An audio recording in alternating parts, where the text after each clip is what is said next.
नमस्कार, मी कोल्हापूरकर अवधूत पोळ या माझ्या यूट्यूब चॅनलवर सर्वांचे सहर्ष स्वागत। वर्षातून एकदाच दुर्मिळ योग।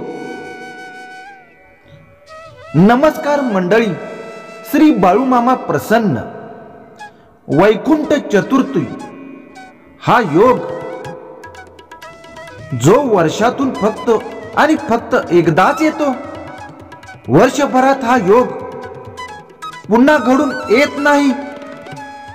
फक्त आणि फक्त चातुर्मास समाप्ती झाली की त्याच्या एक दिवसानंतर आपण वैकुंठ चतुर्थी, ज्याला हरिहरी भेट सुद्धा म्हटले जाते। हरिहर भेट म्हणजे काय तर श्री भगवान विष्णू आणि हर म्हणजे आपले भगवान शिव शंकर यांची गळाभेट या दिवशी घडून येत असते। हा एकदम अविस्मरणीय हा दिवस मानला जातो। ही भेट फक्त वर्षातून एकदाच घडून येत असते। या दोघांची गळाभेट या दिवशी रात्री ठीक 12 वाजता घडून येत असते। त्यामुळे हा दिवस खूप विलक्षणीय, अविस्मरणीय आणि सगळ्यांनी या दिवशी जे काय मागणार आहे ते पूर्ण होणार आहे। सर्व दुःख संकटे निवारण होणार आहे आणि सुखाची सुरुवात होणार आहे। त्यामुळे संपूर्ण व्हिडिओ शेवटपर्यंत आवर्जून पहा। वैकुंठ चतुर्थी हा अविस्मरणीय या दिवशी आपण काय करायचे आहे तर फक्त वर्षातून एकदा करता येणारी ही सेवा एवढं मोठं कार्य करेल की आपली सर्व पापे नष्ट होतील, घरातील सुख समृद्धी नांदेल। भगवान श्री हरी विष्णू आणि भगवान शिव शंकर एकाच दिवशी तुम्हाला भरभरून आशीर्वाद देतील आणि नक्कीच आपली सर्व अडलेली नडलेली कामं, वाईट शक्ती घरातून निघून जाऊन सुख समृद्धी प्राप्त होईल। या वैकुंठ चतुर्थीच्या दिवशी रात्री 12 वाजता आपणास एक सेवा करायची आहे, जी फक्त आणि फक्त वर्षातून एकदाच करता येणार आहे। पण या सेवेचे फळ इतकं मोठं असणार आहे की सर्व पापे नष्ट होणार आहेत। त्रिकाळ आपले सदैव जी काही संकट आलेले आहेत ती दूर होणार आहेत। नकारात्मक शक्ती, काळी जादू या सर्व गोष्टी शिवशंकर आपल्यापासून नष्ट करणार आहेत आणि सुख समृद्धी प्राप्त होणार आहे। या आषाढी एकादशी दिवशी भगवान श्री हरी विष्णू रात्री 12 वाजता 4 महिन्यांसाठी योग निद्रेमध्ये गेले होते। त्यावेळेस आपण सर्व सृष्टीचा कारभार भगवान शिव शंकर यांच्याकडे होता। त्यावेळेस म्हणजे काय, आषाढी एकादशीच्या दिवशी ठीक रात्री 12 वाजता भगवान श्री हरी विष्णू संपूर्ण सृष्टीचा कारभार जो काही आहे तो भगवान शिव शंकर यांच्याकडे सुपूर्द करतात आणि रात्री ठीक 12 वाजता कार्तिकी एकादशी पर्यंत सर्व कारभार श्री हरी विष्णू योग निद्रेत असल्यामुळे शिवशंकर यांच्याकडे सोपवून जातात। आता आपण एवढे मोठे नाही की गळा भेट घडवून आणू शकतो, पण या दिवशी श्री हरी विष्णू आणि शिवशंकर यांची गळा भेट झालेली, त्यामुळे यास वैकुंठ चतुर्थी असे म्हटले जाते। वैकुंठ चतुर्थीचा उपवास करायचा असेल तर आपण तो करू शकतो, पण प्रत्येकाला शक्य नसतं। उपवास करावा असेच काही नाही, पण या दिवसाचं महत्त्व जाणून घ्या। या दिवसाची सेवा आपली सर्व संकटे दूर करतील, जीवनात सुख समृद्धी प्राप्त होईल। आता सेवा कशासाठी करायची आहे आणि का करायची आहे तर हा वर्षातून एकदाच येणारा दिवस जो आहे त्यासाठी आपण महिला, पुरुष, लहान मुलं कोणीही ही सेवा करू शकतो। कुमारिका सुद्धा या सेवा करू शकतात, विधवा स्त्रिया सुद्धा या सेवा करू शकतात. तसेच या सेवा फक्त आणि फक्त महिला मंडळींनी विटाळ असल्यावर चुकून सुद्धा करायच्या नाहीत. आणि आपण मनामध्ये वाईट विचार घेऊन चुकून सुद्धा ही सेवा करायची नाही, नाहीतर याचे अनिष्ट परिणाम भोगावे लागतात. तर यासाठी वैकुंठ चतुर्थीच्या दिवशी तुळशी पत्र, फूल आणि बेलपत्र आणून द्यायचे आहेत. आता तुळशी पत्रामध्ये तुम्हाला जेवढे भेटतील तेवढी विषम संख्येमध्ये जेवढे तुम्ही मागून घ्या. एक तुळशी पत्र भेटलं तरी सुद्धा चालेल, विषम संख्येमध्ये भेटलं तर अतिशय उत्तम. शक्य झालं तरी जेवढं होईल तेवढं तुळशी पत्र 11 असेल तर सुद्धा बेलपत्र सुद्धा चालेल.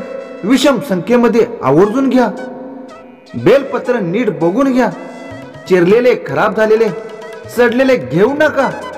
या दिवशी रात्री भगवान शिवशंकरांची 1008 नावे घेऊन आणि भगवान श्री हरी विष्णूंचे सहस्त्र म्हणजेच 1000 नावे घेऊन बेल आणि तुळस वाहून त्याची पूजा केली जाते. तर मंदिरामध्ये तसेच आपल्या घरी सुद्धा आपण ही पूजा करू शकतो. यंदा आपल्याला यामध्ये भगवान श्री हरी विष्णू यांची पूजा करायची आहे. त्यानंतर पहाटे म्हणजे साधारण 5 वाजता आपणास भगवान शिवशंकरांची पूजा करायची आहे. पण शक्य नसेल तर आपल्याला रात्री 12ला प्रथम विष्णूंची पूजा करायची आहे, नंतर भगवान शिवशंकरांची पूजा करायची आहे. ज्याला जशी सवडीनुसार जमेल तसे आवर्जून करा, पण करावंच लागेल. शिवशंकरांची पूजा पहाटे केल्यानंतर अतिशय त्रिपुरादी पौर्णिमा पहाट अतिशय सुंदर अनुभव येतो. वैकुंठ प्राप्तीचे सुख समाधान प्राप्त होते, स्वर्गाची प्राप्ती होते. धर्मशास्त्रामध्ये सांगितलेली पूजा अगदी मनापासून केल्यानंतर आपले सुख समृद्धी प्राप्त होऊन आपल्या मनातील सर्व इच्छा पूर्ण होतात. तसेच आपणास या दिवशी दिवे प्रज्वलित करायचे आहेत. त्यामध्ये तुम्ही मातीचे दिवे घेऊ शकता. देव दिवाळीचा कालावधी असतो, त्यामुळे आपण दिवाळीच्या पंत्या सुद्धा घेऊ शकता. मातीच्या पंत्या पण तुम्ही नवीन घेऊ शकता किंवा जुन्या सुद्धा घेऊ शकता. संध्याकाळी दिवे लावण्याच्या वेळेस लावलेल्या पंत्या साधारण रात्री 12-12:30 पर्यंत त्या प्रज्वलित कराव्याच लागतील. याची काळजी घ्यावी लागेल. पंत्या प्रज्वलित केल्यानंतर पंती आपल्याला देवाऱ्यामध्ये एक लावायची आहे, आपल्या मुख्य दरवाजाच्या बाहेर एक लावायची आहे, खिडकीमध्ये एक लावायची आहे, मोकळ्या जागेत एक लावायची आहे आणि आपल्या चारी कोपऱ्यामध्ये एक लावायची आहे. अगदी सुख समृद्धी प्राप्त होणारच आहे. अशा पंत्या लावल्यानंतर पूजा मांडणी करून घ्यायची आहे. एक पाट किंवा चौरंग घ्यायचा आहे. त्याच्यावर आपण एक कापड अंथरून, शक्यतो पांढऱ्या किंवा पिवळ्या रंगाचं कापड अंतरा. गणपती बाप्पांना स्नान वगैरे घालून त्याची मांडणी करून ठेवायची. त्यानंतर आपण देवघरातल्या बाळकृष्णांची पूजा, विष्णूंची किंवा श्री रामदेवांची, विठ्ठलांची पूजा मूर्ती पूजेसाठी घ्यावी आणि शिवलिंग जे काही आहे तेही आपण स्नान करून ठेवावं. आपण अगोदर स्नान करून झाल्यानंतरच पूजेला ते ठेवायचं आहे. पूजा करताना आपल्याला पंचामृताचे पाण्याचे स्नान घालून रात्री 12 वाजता, बरोबर 12 वाजता त्यांना गंधाक्षदा फुले वाहून, धूप आरती वाहून पूजा सुरू करायची आहे. आपणास माहित असेलच की भगवान शंकर वर्षभर आपण तुळशी पत्र कधीच अर्पण करत नाही आणि भगवान विष्णूंना बेलपत्र अर्पण करत नाही. पण ही वैकुंठ चतुर्थीची हरी हरी भेट, एकच दिवस, योगच एक. विष्णूंना बेलपत्र अर्पण केलं जातं. रात्री ठीक 12 वाजता आपण भगवान शिवशंकरांना तुळशी पत्र अर्पण केलं जातं. भगवान श्री विष्णू जे आहेत त्यांना तुम्हाला जे बेलपत्र अर्पित केलेलं आहे, बेलपत्र विष्णूंना अर्पित करताना आपणास भगवान शंकरांच्या नित्य सेवेच्या पोथीमध्ये 108 प्रमाणे अष्टोत्तर नामामध्ये दिलेले 108 नावे तुम्हाला बेलपत्र वाहताना विष्णूंना अर्पित करताना अष्टोत्तर नामाचे आपणास जप ओम नमः शिवाय 108 वेळा करायचा आहे। यानंतर तुम्हाला भगवान शिवशंकरांना तुम्हाला तुळशी पत्र अर्पित करायचे आहे। तर आपल्याला तुळशी पत्र घ्यायचं आहे। तुम्हाला एका हातामध्ये जर विष्णू सहस्त्रनामावली आणि तुम्हाला पठण करता आली तर 1000 नाव अतिशय उत्तम। तुम्हाला नाही पठण करायचं जमलं तर 108 वेळेस म्हणलं तरी चालेल, भगवान शंकरांना अर्पित करायचे आहेत। समजा तुम्हाला जर एवढी पानं मिळणं शक्य नसेल तर तुम्ही 5 पानं घेतली तरी चालतात, 7 पानं घेतले तरी चालतात। एक जरी पान घेतलं तरी भगवान श्री हरी विष्णू म्हणजेच आपल्या देवघराच्या बाळकृष्णांच्या त्या तामणात घेतलेल्या मूर्तीला किंवा चौरंगावर ठेवलेल्या मूर्तीला आपण ते पान स्पर्श करायचं, पुन्हा मागे घ्यायचं। अशा पद्धतीने 1000 किंवा 1008 अशा संख्येमध्ये सुद्धा आपण ते पान वापरू शकतो। याचा अर्थ होतो म्हणजे केवळ 5 पाने असली तरी आपण याचा उपयोग करू शकतो, त्याचा स्पर्श करून उपयोग करू शकतो। पिंडीला परत मागे घ्या, तिसरं पान परत पुढे घ्या, पिंडीला स्पर्श करून मागे घ्या। 1001 तुळशी पत्र अर्पित करून विष्णू सहस्त्र नामावली म्हणायची आहे। अशा पद्धतीने तुम्ही 1000 या संख्येमध्ये हे बेलपत्र किंवा तुळशी पत्र अर्पित करायचे आहे। अशा पद्धतीने ही पूजा नैवेद्यामध्ये तुम्ही एखाद्या पिवळ्या रंगाची मिठाई किंवा केळ किंवा एखादं फळ त्यांना अर्पित केलं तरी चालेल। तुम्हाला आता ही हरिहर भेट अशा पद्धतीने घडवून आणायची आहे। सोबतच तुम्हाला सांगू इच्छितो की आता तुम्ही दिवसभरामध्ये सुद्धा सेवा करू शकता। भगवान श्री विष्णूंना म्हणजेच विष्णू सहस्त्र नामावली, विष्णू सहस्त्र नाम आणि वैकुंठ स्तोत्र ते सुद्धा तुम्ही दिवसभर पठण करू शकता। हरिहरी भेट, हरिहर भेट तुम्ही घडवू शकता। बघा, दिवस खूप महत्वाचा आहे, सेवा खूप महत्वाची आहे। आनंदाने आणि मनाने करा। यासारखा सुख समृद्धीचा दिवस नाही। संसारामध्ये सुख समृद्धी प्राप्तीसाठी, आयुष्यातली संकटे दूर करण्यासाठी अत्यंत महत्वाची हा दिवस मानला जातो।